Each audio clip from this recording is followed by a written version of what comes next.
ഒരു file paper എടുത്തിട്ട് ഒരു പാവപ്പെട്ട സ്ത്രീ വരുന്നത് കണ്ടപാടെ നമ്മൾ വായിച്ചു നോക്കി, കണ്ണടക്കം ഇട്ടിട്ട്.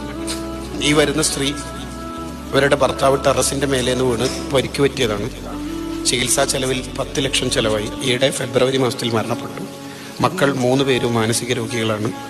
നിങ്ങൾ കാര്യമായി ഉദാരമായി സംഭാവന ചെയ്യുക. Abubakar Haji president, Abdullah Haji general secretary. ഇത് വായിച്ചിട്ട് നമ്മളൊരു ഡയലോഗ്, തട്ടിപ്പണോ കുറെ തട്ടിപ്പന്മാരെ ഇറങ്ങിയ കാല, വിശ്വാസമൊന്നും ഇല്ല കേട്ടാ മോനെ, ഒരു 100 രൂപ എടുത്ത്. ഇത് കൊടുക്കുമ്പോൾ ആ പെണ്ണുങ്ങളുടെ കണ്ണിന്ന് ഇങ്ങനെ വെള്ളം വീണ്ട് ഈ ചോദ്യം വേദനിച്ചുകൊണ്ട് ഈ 100-ന് നിങ്ങൾക്ക് തോന്നുന്നുണ്ടോ സ്വതക്കൻ്റെ കൂലിയിട്ടൊന്ന്?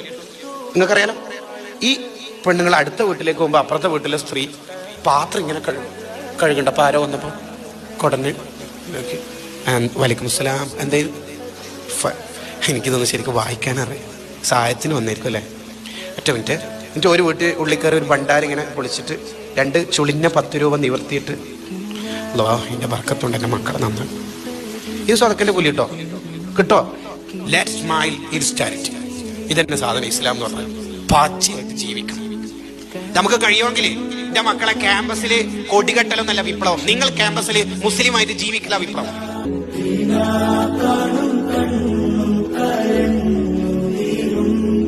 കരയുള്ള കണ്ണിൽ പ്രതീക്ഷ